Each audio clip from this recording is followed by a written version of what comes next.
కేంద్రం ఏలూరు. మౌర్యులు మొదలుకొని శాతవాహనులు, శాలంకాయనులు, విష్ణుకుండినులు, వేంగి చాళుక్యులు, కాకతీయులు, రెడ్డిరాజులు, గజపతులు, విజయనగర రాజ్యాధీశుల వరకు ఎన్నో రాజవంశాలు పరిపాలించిన భూమి ఇది. కళలకు నిలయంగా విరాజిల్లిన ఈ ప్రాంతాన్ని హేలాపురి అని పిలిచేవారు. 1859వ సంవత్సరంలో బ్రిటిష్ పాలనలో ఉన్న ఏలూరును మచిలీపట్నం జిల్లా నుంచి వేరుచేసి గోదావరి జిల్లాలో కలిపారు. 1866లో దీనిని మునిసిపాలిటీగా మార్చారు. దేశానికి సేవలందించిన ఎంతోమంది మహానుభావులు ఈ నగరానికి చెందినవారు.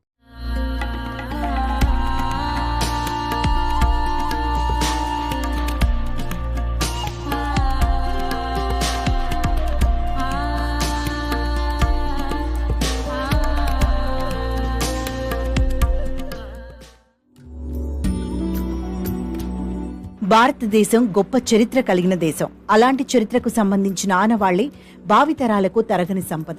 అంతటి చరిత్ర కలిగిన పురాతన వస్తువులను భావితరాలకు అందించే ఉద్దేశంతో ఏర్పాటు చేసేవి మ్యూజియంలో. పురాతన కాలం చక్రానికి సంబంధించిన ఆనవాళ్లను ఆధునిక కాలానికి అందిస్తూ ఎంతో విజ్ఞానాన్ని అందిస్తుంటాయి. ఎంత అభివృద్ధి చెందిన దేశాల్లోనైనా వారి చరిత్రకు సంబంధించిన ఆనవాళ్లను వదులుకోరు, మ్యూజియాల్లో పెట్టి భద్రపరుస్తుంటారు. అలాంటి ఓ మ్యూజియమే ఏలూరు చుట్టుపక్కల ప్రాంతాల వారికి విజ్ఞానాన్ని పంచుతోంది. పురాతన వస్తువుల భాండాగారంగా మెప్పు పొందుతోంది. భారతదేశ చరిత్రకు సంబంధించి తెలుగు రాష్ట్రాలు ఎంతో ముఖ్యమైనవి. ముఖ్యంగా ఆంధ్రప్రదేశ్ ఆధ్యాత్మిక కట్టడాలకు సంబంధించి ఎన్నో పురాతన ఆలయాలు ఉన్నాయి.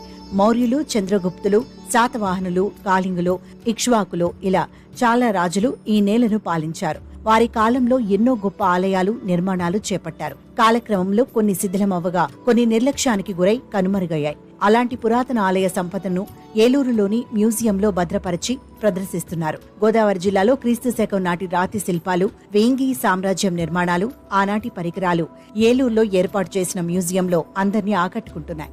గతంలోనే ఈ మ్యూజియం ఏర్పాటు పూర్తయినప్పటికీ ప్రస్తుతం ప్రజలకు పూర్తి స్థాయిలో అందుబాటులోకి వచ్చింది. ఈ మ్యూజియంలో సందర్శనార్థం చరిత్రను తలపించేలా ఏర్పాటు చేసిన అనేక ఆనవాళ్లు ప్రతి ఒక్కరిని అమితంగా ఆకట్టుకుంటున్నాయి. నేటి కాలంలో చరిత్ర గురించి విద్యార్థులకు అవగాహన కల్పించటం లేదని, ఇలాంటి చరిత్రకు సంబంధించిన మ్యూజియాలను వారికి చూపిస్తే చరిత్రపై ఆసక్తి పెరుగుతుందని మ్యూజియం నిర్వాహకులు చెబుతున్నారు. చరిత్రని భావితరాలకు చెప్పే పరిస్థితి లేకుండా కనుమరుగైపోతున్న పరిస్థితుల్లో అసలు చరిత్ర అంటే ఏమిటని అడిగే పరిస్థితులు చాలా అగమ్యగోచరమైన పరిస్థితులు ఏర్పడుతున్నాయి. ఈ రోజున చెప్పాలంటే ఈ జిల్లాకి వైభవం దాదాపు 2000 సంవత్సరాల చారిత్రక వైభవం మనకి స్పష్టంగా కనబడుతోంది. 2nd సెంచరీ నుంచి మనకి దాదాపు 18వ శతాబ్దం వరకు కూడా ఉన్న అద్భుతమైన మనకి అమూల్యమైన సంపద, చారిత్రక సంపదలు, శాసనాలు, తామ్రపత్రాలు, తామ్రశాసనాలు, తాళపత్ర గ్రంథాలు, అనేక రకాల ప్రాచీనమైన శిల్పాలు ఇవన్నీ కూడా చాలా లభ్యమైనవి. ఆదిమానవుడి కాలం నాటి వ్యక్తుల్లో పూసలు దొరికినాయి. అంటే మనకి కామన్ ఎరాకు ముందు 5000 సంవత్సరాల క్రితం నాటి పూసల్లో దారం కూడా ఉంది.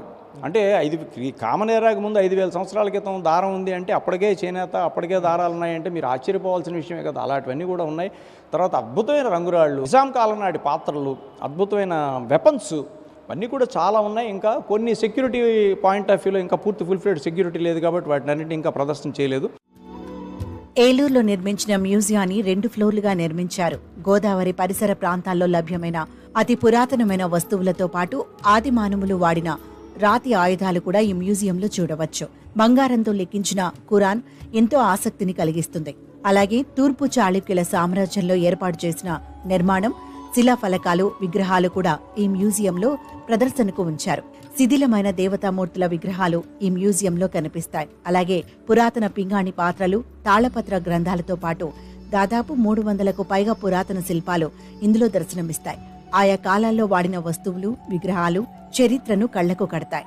రానున్న రోజుల్లో మ్యూజియాన్ని మరింత అభివృద్ధి చేసే విధంగా పాలకులు చొరవ చూపి చరిత్ర ఆనవాళ్లను కాపాడాలని నిర్వాహకులు కోరుతున్నారు.